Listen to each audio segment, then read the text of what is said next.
And really, really warm welcome from me. So very nice to be with you all this evening. I can't see you, but I'm just imagining you vividly. I know we've got is it just under 500 people, Jay? No? 454, that's great. Really, really wonderful to have so many of you here. So as Satchidasa was saying, each Monday evening we'll be on YouTube, and we're going to be putting the meditation practices that we're exploring and discovering into context, into the Buddhist context. So we've talked a lot about Garavavati's talk last week, which was so good, and it was talking about the transcendental context of meditation. So if you haven't watched it, I'd really recommend it. And tonight I'm going to be talking about how our actions, how our lives affect our meditation practice, and how our meditation practice affects our lives. So the title of the talk is Meditation as a Way of Life. So each Monday we're going to be unpacking this topic more deeply. Satchidasa and I were joking earlier where he was saying meditation as a way of life, where we just, as Buddhists, we just sit and meditate for, what did he say, 17 hours on a bad day? But actually it's not really like that. Not for us, not for me and Satchidasa anyway. Maybe other people are doing that. In fact, probably lots of Buddhists are actually in the world doing that. But what I'm going to talk about this evening when I talk about meditation as a way of life actually isn't about spending your whole life meditating. Meditation is a really, really important part of the Buddhist path. And if you want to change, then I think you really need to meditate, you need to work on your mind. But for most of us actually, we will spend the majority of our time outside of sitting meditation practice, outside of formal meditation practice. So, there's a really good aphorism by the founder of this Buddhist tradition, by Urgen Sangharakshita, and he says, if your work isn't your meditation, then your meditation isn't your meditation. So if your work isn't your meditation, then your meditation isn't your meditation. So in a way, you could replace the word work for most other, any other sort of thing that you do. We spend most of our time working, actually probably most of us do spend most of our time working, and obviously doing lots and lots of other activities. So we want to bring the spirit and the principles of meditation into our lives. We want to cultivate kindness and awareness and look at the world through the lens of wisdom. We want to be trying to do that in everything that we do. And if we're in a situation where that's not possible, then we need to look at that situation more and more deeply and change it if we want to flourish and if we want the life around us to flourish. So we want to be aligning ourselves with those principles of meditation in all that we do. And you will have noticed already, I'm sure, that when you sit to meditate, you're confronted with your mind. When we meditate, we don't sit with there's not like a special meditation mind. The mind that we cultivate outside of meditation, what we do with our time, how we think, what we say, how we behave, all of those things shape our minds. And when we sit to meditate, we sit with those very habits that we've formed. We're really, really confronted with ourselves in meditation practice.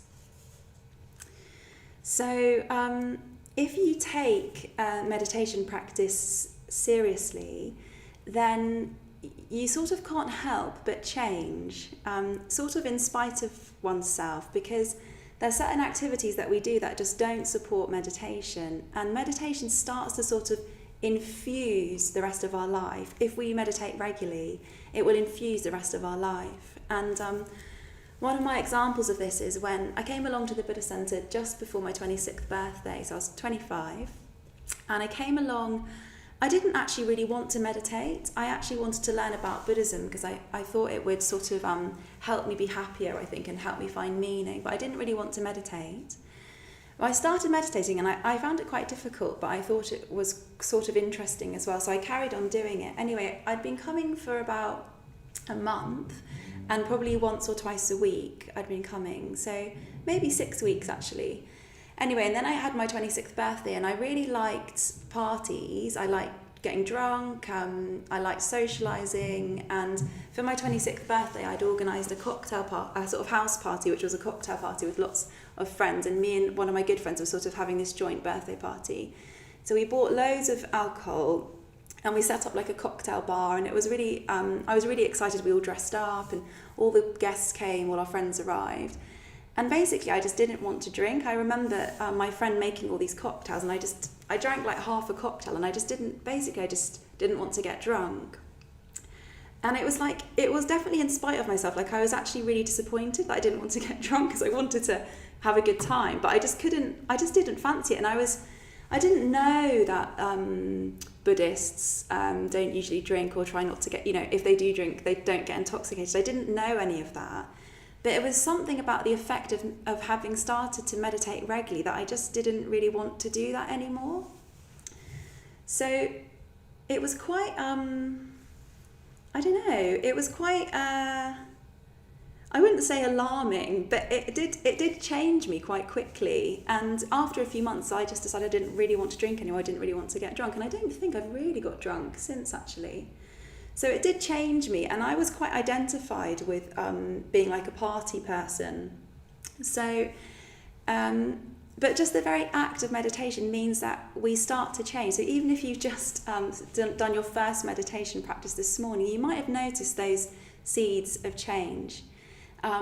We start to open our senses up sort of beyond ourselves a bit more, and something sort of richer can start to come into our lives. We start to align ourselves with something a bit beyond our usual sort of wants or desires, or our sort of everyday habitual mind. Something starts to open up, and it's sort of beyond ourselves. Meditation can take us beyond ourselves, but not just in the meditation practice, outside of the meditation practice too. So a fundamental Buddhist teaching is that our mind shapes our, is that our volitional actions shape our mind. So a fundamental teaching is that our volitional actions shape our minds. So how we behave shapes our minds. And in Buddhism, actions come in three sort of categories. So there's what we think. So thought is an action. There's what we say, our speech. And there's what we do with our bodies, how we behave, the actions that we perform sort of physically in the world. So all of those things sort of shape who we are. And we're constantly sort of re-becoming. We're constantly shaping ourselves through how we act in the world. So we need to pay quite close attention to how we behave if we want to change. I mean, it's pretty obvious, isn't it? But it's sort of easy to overlook that that how we behave, of course, it will affect us, and of course it will affect the people around us. So in Buddhism, actions are sort of they're separated into two categories, so skillful and unskillful actions. So if you act skillfully, those actions come from a place of love, they come from a place of generosity, they come from a place of something which isn't self-centered, something beyond ourselves. And to act unskillfully is to act from a place of even just simply confusion. You could use the word ignorance, but simply just a bit muddled, a bit confused. And at its worst, sort of acting from a place of anger, of jealousy, of envy, of resentment, of conceit. And it's so simple, isn't it? Because we all sort of know this for ourselves, that when we act from a place of hatred, that we suffer and that the people around us suffer. And when we act from a place of love and generosity, it leads to happiness. It leads to our happiness, and it leads to the happiness around us. So we sort of know that instinctively, and that's what this teaching is really saying. It's saying that if we can cultivate thoughts of love, if we can speak in a kindly way, if we can behave in ways which are generous, then it will lead ultimately to our happiness and the happiness of others. And if we behave, if we act in ways which fuel hatred and separation, then we'll experience pain. So that's a sort of differentiation between skillful and unskillful. And it's not that there's some kind of judge who's going to sort of judge us and deem whether we've been skillful or unskillful. You'll know that for yourself. You'll be able to feel it, probably instantly actually, with a bit of awareness. Because when we act unskillfully, our mind contracts. And we sort of painfully bind ourselves to ourselves. We make the sort of the sense of me get sort of bigger and stronger, but also sort of, in a way, we get tighter and smaller and more narrow. So it's painful when we act from that place. And more than that, actually, when we act unskillfully, it blocks wisdom. It blocks a bigger perspective. We sort of cut ourselves off from truth, from beauty, and from connection. And when we act skillfully, when we act from a place of love and generosity and kindness, we feel more expansive, we feel more connected, we feel part of a whole, we feel our sense of, we feel more human actually, and we sort of can recognise and respond to the humanness around us, the life around us, not just human actually, the life around us. So, and when we act more skillfully, we start to, it starts to shape our minds in a particular way, where the mind becomes a bit more open, more expanded. So the unskillful actions sort of contract the mind. They sort of bind the mind to me. And the skillful actions start to sort of open up the mind and the heart to something which is beyond a sort of painful, narrow sense of self. So in that way, skillful action also starts to lay a foundation for wisdom. It lays a foundation for something beyond our sort of small everyday mind to arise, a sort of bigger vision for ourselves and for the world, for humanity, for life.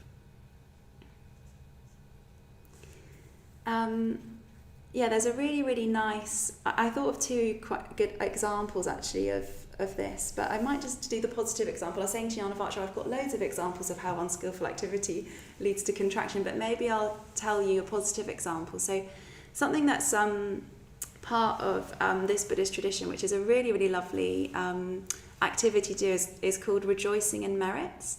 So it's very, very common that we did it in our community actually at Christmas, usually around people's birthdays.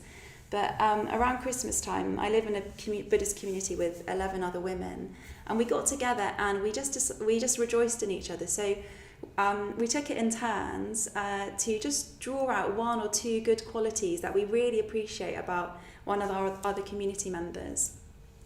And it's amazing actually what it does to the atmosphere. Just focusing on drawing out a positive quality, truthful, real positive quality. And we know each other quite well because we live with each other, so there's already a depth of connection. But the atmosphere and the sort of connection between us just really, really deepens. And everyone feels closer to each other, and I don't really know how else to describe it really. What can I say about rejoicing? It's tangible. It creates a sort of feeling in the room which is tangible, and the feeling is of connection and love, actually, and appreciation and kindness, and that's tangible. It's an atmosphere that we can create and that we can participate in. So don't underestimate something really, really simple like focusing on a good quality in someone. It does have a really positive effect, and in a way that's what we're doing when we do the metta bhavana, when we do the loving kindness practice. You might not have learnt that practice yet, but you will get a chance to learn that next week if you're doing the beginner's meditation, and lots of you tuning in will know that practice. And in that practice we focus on cultivating positive emotion, on cultivating love towards people that we know and people that we don't know, and people that we like and people that we don't like, and people that we don't really feel anything for. And that practice is a really, really skillful act because it starts to create this atmosphere within our minds, within our hearts, and it extends out beyond ourselves. So if you've practiced the metta bhavana, I can definitely vouch that it works. People that I've felt so irritated with and that I sort of feel like I just fundamentally don't like, but I can't sort of escape them because I somehow cross over with them, you know, people that I work with or that I live with, and I just think, no, we're just never going to get on. I put them in the fourth stage of my metta bhavana, which is the fourth stage is called the enemy stage traditionally. So you put the person that you have a difficulty with in, and I see how the relationship changes. I can change my experience of the person through taking responsibility for the fact that I don't like them, and through wishing them well, somehow that starts to change, and it's quite sort of mysterious. It's sort of beyond me. So just to say as well that sometimes doing the skillful thing doesn't bring immediate happiness and immediate delight. Sometimes actually it brings pain. So, you know, sometimes, I don't know, admitting that we're wrong or apologising or telling the truth can be quite painful. Or sometimes we sort of can't get what we want, and that can be painful as well. You know, we can choose not to get what we want because we know it's going to bring harm or hurt other people. So sometimes doing the skillful thing can feel sort of painful, but ultimately it will bring a deeper happiness, in the sense of that it will align us more and more with how things really are. It will align us more and more with reality, and if we keep practicing, if we bring awareness and kindness to our experience, something will deepen. So even something painful can actually be sort of rich and beautiful and have meaning because it's true, and because it takes us beyond that limited, narrow sense of ourselves. So I just wanted to just talk a little bit about go into a bit more depth about these volitional actions. So in Buddhism, the word action is translated as karma. And the way that I'm talking about it, and the way that if you hear any of us actually at the Buddhist Center talking about karma, what we mean by that is willed actions, so volitional actions. And so within Buddhist tradition, there's a law of karma, and that's really what I've been describing, which is that our actions shape our world. So our volitional actions shape our world. They have an effect, and we'll be the recipient of the effect of those willed actions. So it's not that, it doesn't mean that everything that happens to you is your fault, inverted commas.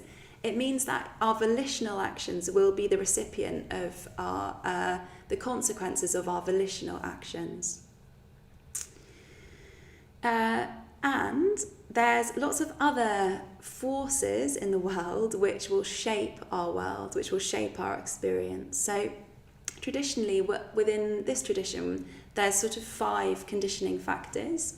So there's physical conditioning factors, inorganic ones. So gravity is an example of that. And then there's organic conditioning factors. So something like photosynthesis is an example of that. And there's non-volitional actions, so our sort of more animal instincts, like our more primal drives. And then there's our willed actions, so that's our karmic actions. And those are the things that we can sort of do something about in a way. The other ones are beyond our control. Gravity, photosynthesis, our sort of instincts. They're sort of beyond our control, but we can choose what we think. With practice, with quite a lot of practice, we can choose what we think, we can choose what we say, and we can choose how we act. So our karmic actions are within the realms of our control with practice. And then the last conditioning factor is called, Dharma Nima. They're all Nimas. This one's called Dharma Nima. And I'll say a little bit more about that as we go on. So I'll say a bit more about that in a moment.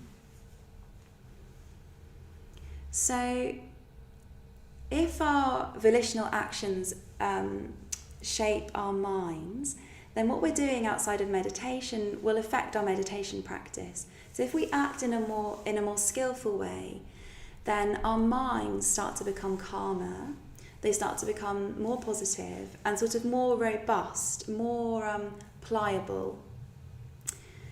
So then when we sit to meditate, we can start to deepen those experiences. We can start to deepen that positivity. We can start to deepen that awareness. And we start to stabilize those qualities in our meditation practice.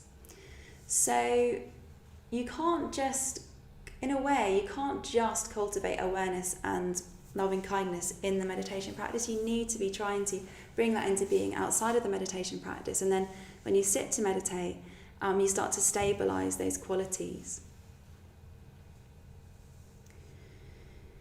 So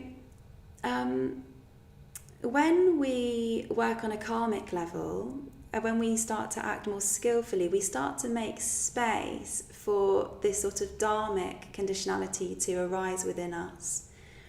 And I was trying to think of a way to describe this dharmic sort of law. So there's this sort of, there are these laws. There's the law of gravity. There's the law of, I don't know if you could call photosynthesis a law, but I guess it kind of is. There's this sort of law of the instinctual, like the survival instinct. And there's this sort of karmic law. And there's also sort of dharmic force in the world. So when we act skillfully, we start to align ourselves more and more with this dharmic force, this conditioning force. And it starts to have an effect on us. And this dharmic force is sort of beyond our ego, our narrow sense of ourselves. It's beyond a sort of dualistic idea of self and other. And yeah, when we work on that karmic level, we make space for the Dharma Nima to sort of arise or descend. And at the Buddhist Centre, what we'll be teaching actually over the next 3 weeks is we'll be teaching 2 sort of types of meditation practice. So the first type we'd call a samadhi practice. So that's what we'll be doing these first few weeks, the mindfulness of breathing and the metta bhavana. And those meditation practices, they help to stabilize the mind. They start to deepen awareness and loving kindness, and they cultivate it, they deepen it, they ripen those qualities. And then the other sort of type of practice is perennial practices. So wisdom practices, and those practices are where we start to turn our minds towards the nature of reality, so towards this sort of non-dual reality. And they connect to each other, and they also sort of augment one another. So it's only with a mind which is stable and positive and sort of, I don't know, luminously aware, that we can start to then turn our minds towards the nature of reality. So we're not just meditating just to be more aware and more kind and more happy. We're meditating to try to see, well, yeah, what are we trying to see? We're trying to see sort of how things really are, because when we're trapped in a sense of me in here and the world out there, and I've just got to sort of get by and, or just like, you know, get what I want, it's really, really painful, and it's not true. And somewhere we know that, and we know that because we experience dissatisfaction in our lives all the time, even when we get what we want, when we get the dream job, the dream holiday, the dream partner, even actually when we have like a really blissful meditation practice and we feel concentrated, it ends, and then what? And then also, like, what's the point anyway? What's the point in all of it if we're going to die and everyone we know is going to die? Like, what's actually the point? So we all sort of will feel that, and I'm sure you will have felt that because you're here tonight, because you're wondering or you're curious about, probably about what life's really for, and what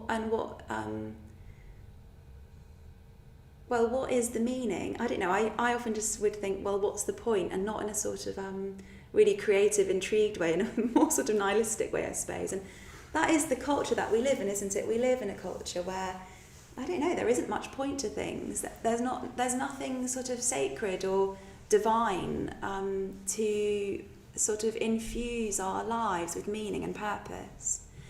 There's nothing sort of beyond ourselves and our sort of circle of influence.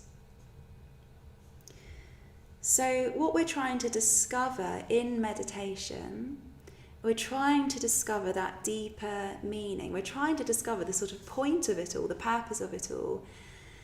And if we just spend our lives just running around thinking about ourselves, being really busy, trying to get what we want, when we sit to meditate, we're not going to be in a fit state to really discover that.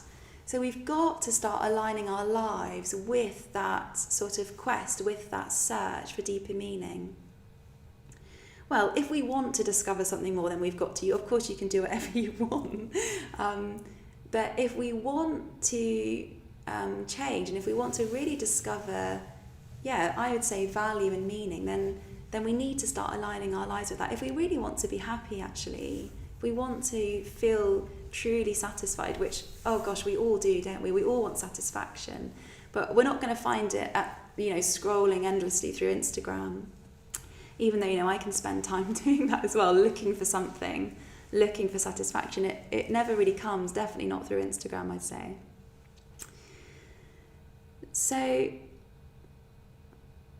in a way, you could say that every skillful action, every action which comes from a place of generosity, which comes from a place of kindness, which leads towards awareness, every skillful action has this seed of freedom in it. So each time we act in a skillful way, each time we notice, actually just noticing our unskillful action is a skillful action. So just bringing awareness to our hatred, to our jealousy, and really turning towards it and, trying to not act on it. That's a skillful action. Each time we act skillfully, it's like a sort of a bit of dust in this sort of skillful pile. And each time we act skillfully, it just builds and it builds and it builds and it builds. And it starts to sort of tip the scale. And the more we practice, the sort of bigger that little dust pile becomes, and bigger, and then one day the scales just tip.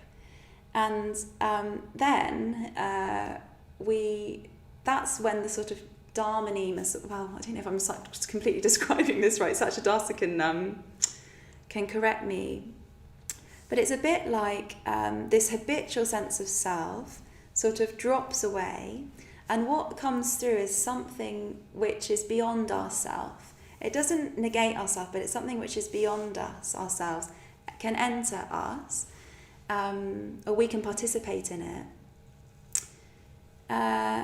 And then we don't need to make an effort to be skillful, because skillful states just arise. We sort of can't act unskillfully, and that would be a state of complete and perfect enlightenment. So in a way, enlightenment is, well, for me, completely unknown.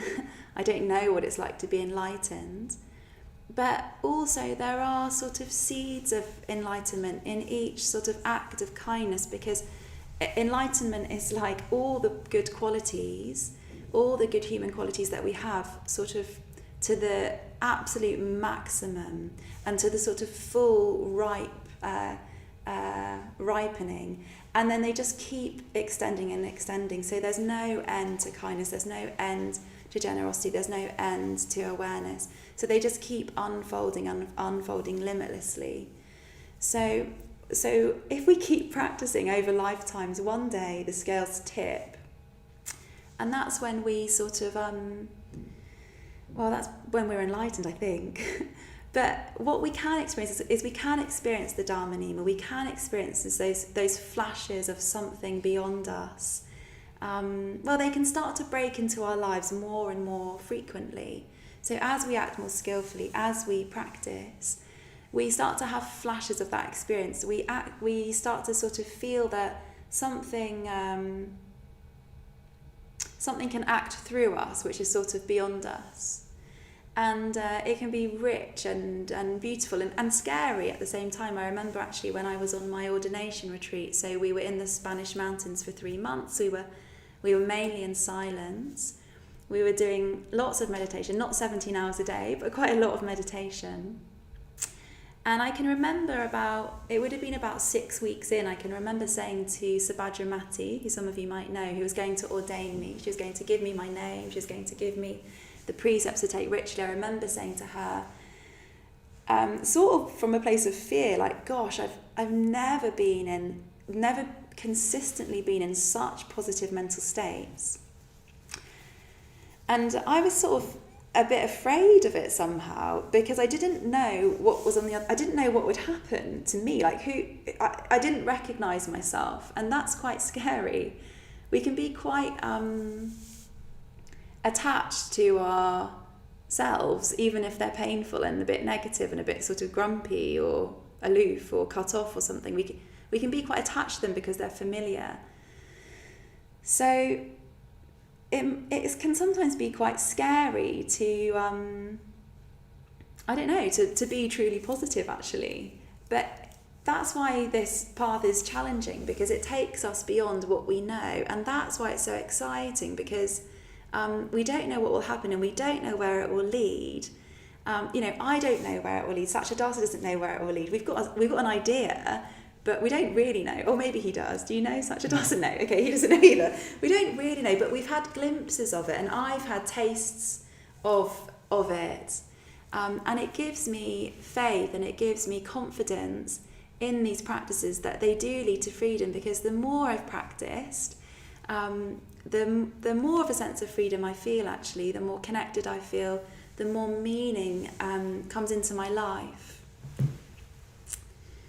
So in a way, this is the sort of purpose of a life of meditation. It is for me. It's to break through the bonds of self, that sort of limited, painful sense of myself. And I doubt that I'm going to, in any stage of my life, spend the majority of my day meditating. I probably won't.